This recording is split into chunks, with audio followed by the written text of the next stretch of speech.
by Arelis Hernandez, Jenna Johnson, Washington Post. Caguas, Puerto Rico. The Puerto Rico that President Donald Trump saw during his 4-hour visit on Tuesday afternoon was that of Angel Perez Otero, the mayor of Guaynabo, a wealthy San Juan suburb known for its amenity-driven gated communities that was largely spared when Hurricane Maria hit nearly 2 weeks ago.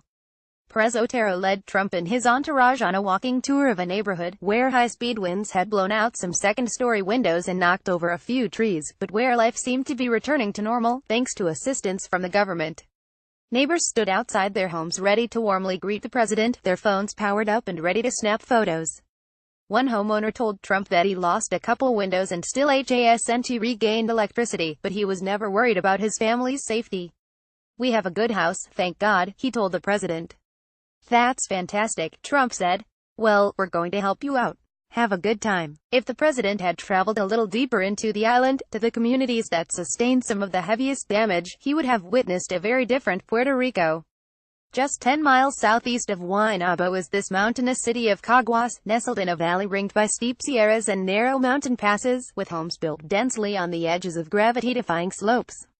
These hills were stripped naked by Maria's malicious winds, leaving the trees without leaves and fruit, their bare branches contorted in painful postures.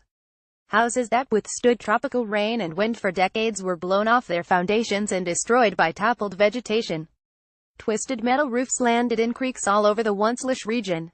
The gravity of Caguas' devastation hit Mayor William Miranda Torres when he saw the fallen ancient trees of the Botanical Garden where his father, the longtime Caguas mayor known as El Viejo, had his ashes spread after he died of cancer in 2010.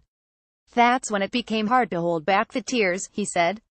"No matter how prepared you think you are, you can't be prepared for something like this." In Guaynabo, the conversations, usually in English, are growing more positive, with local officials listing what they see as measures of success. All airports and nearly all ports have reopened, thousands of federal workers are on the ground, more than 65% of grocery and big box stores have reopened, 64 of 68 hospitals are open, and roughly 70% of gas stations are operational.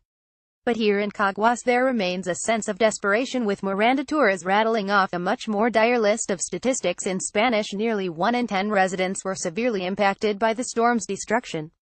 More than 1,200 homes were flattened or suffered major damage.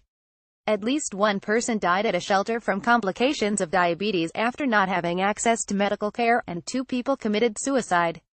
Many more could be dead, not just in Caguas but in many rural municipalities where hospitals shut down and life-saving medical treatment was out of reach for several days. And it's unclear how many people drowned in flooding or were trapped by mounds of tumbling mud. Something like I've never seen before. After the neighborhood tour in Guaynabo, Trump traveled to the nearby Calvary Chapel, an evangelical church that's especially popular with conservatives and mainland Americans who have moved to Puerto Rico. The church, which has a number of locations across the United States, has received large shipments of donated food, water and survival gear to distribute. Members track these donations on the church Facebook page. On Thursday, meals arrived on a chartered plane. On Sunday, 7,000 pounds of food arrived at the airport. On Monday, 6 pallets of food. The church is awaiting the arrival of a shipping container packed with more than 40,000 pounds of food and supplies. Early Tuesday morning, the church told its Facebook followers that they expected a visit from the mayor and Puerto Rico's governor along with other special guests. "Everyone is invited, especially if you and your family are in need," the church wrote. Standing outside the church with a group of reporters, Trump said the government response here has been something like I've never seen before. "What has happened in terms of recovery, what has happened in terms of saving lives, 16 lives, that's a lot, but we compare that to the thousands of people that died in other hurricanes that were not nearly as severe," Trump said, citing an official death toll that was several days old. Get tech news in your inbox weekday mornings. Sign up for the free Good Morning Silicon Valley newsletter. It wasn't until after Air Force One took off Tuesday that the government updated its official death toll from 16 to 34, allowing reality to once again settle on an island that maneuvered itself into the most flattering light possible for the president's visit. Throughout the day, Trump was surrounded by local government officials willing to back up his assertions. Guaynabo's mayor, Perez Otero, said that mayors need to do all that they can for their residents instead of blaming problems on the federal government. Over the weekend, Perez Otero came to Trump's defense when San Juan Mayor Carmen Yulín Cruz accused the administration of not doing enough to help. In interviews with conservative outlets, Perez Otero accused Cruz of not participating in relief efforts like other mayors have, an attack Trump quickly adopted. "Your people are doing the right stuff for us," Perez Otero told Trump on Tuesday. "And that's my experience over here in Guaynabo in the helping of thousands and thousands of people. So thank you, Mr. President." A reporter asked the president if he had a message for Puerto Ricans who still don't have power, food or clean water. "The power grid, honestly, was devastated before the hurricanes even hit, and then the hurricanes hit and they wiped them out," Trump said, adding that numerous generators have brought the island back to life. "Again, the job that's been done here is, really, nothing short of a miracle. It has been incredible." Meanwhile, in nearby Caguas, Miranda Torres was trying to make up for lost time. In the 48 hours after the hurricane, communication was impossible. Since then, he has lost count of how many times he traveled to San Juan to tell the central government what his people needed: food, water and generators. But it took more than a week for a trickle of supplies to reach the town. For days, the shelters had no generators. The hospitals were without water. And the help wasn't coming quickly enough because the roads were covered in mud and debris. "We would tell them we needed tarps for roofless homes and they'd say, okay, let's do it," Miranda Torres said.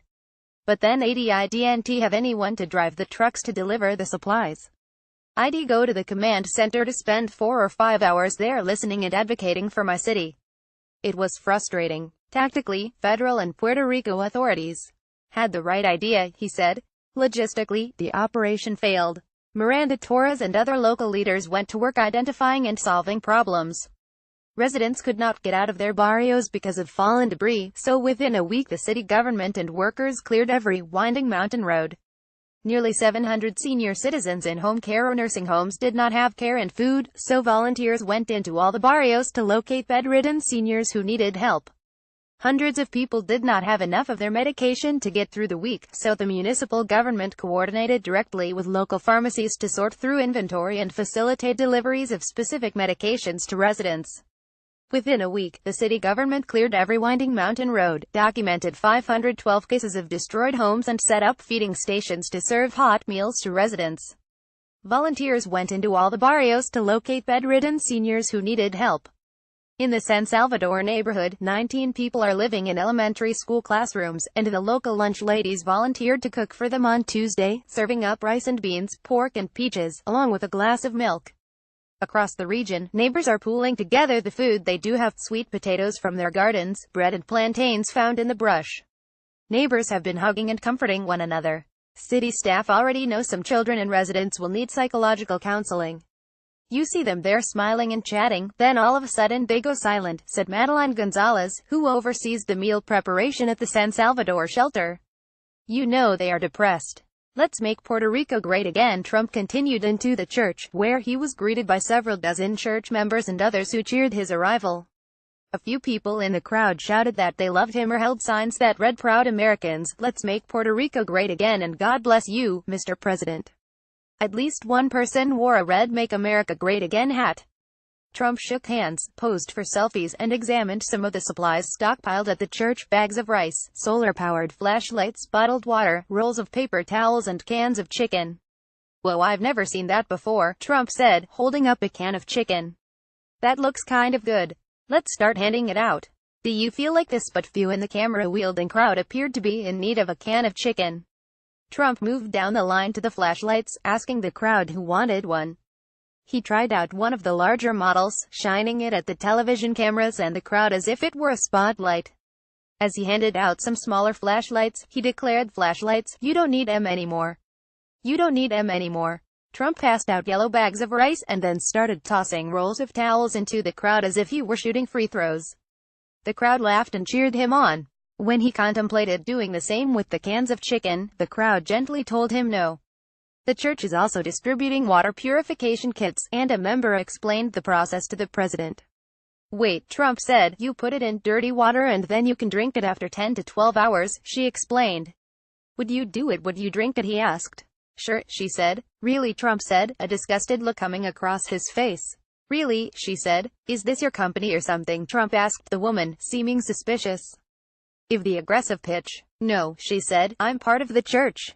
"This is an interesting thing," Trump said, as he started to hand out the kits. "Try that." In Caguas, the mayor and his staff met at City Hall to discuss how best to distribute the next shipment of water from the federal government, whenever it arrives.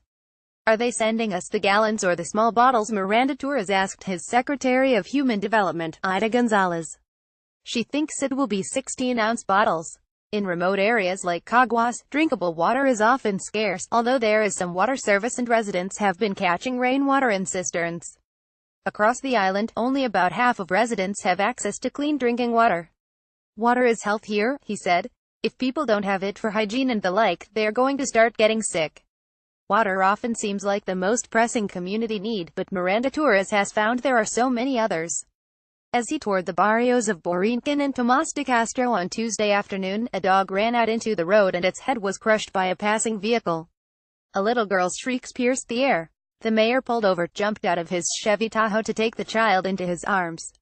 He held her tight as she wailed into his shoulder. It was different kind of tragedy that had befallen this family, but within the sphere of duties for Miranda Torres that day. Walking back to his vehicle, Miranda Torres barely made it 3 steps before he was greeted by a resident sticking out a hand for a handshake or pining for a moment to tell him what they needed. The needs big and small, seem endless. If Trump wanted to see the real Puerto Rico, said Caguas Vice Mayor Lydia Rivera Denizard, he should have come here.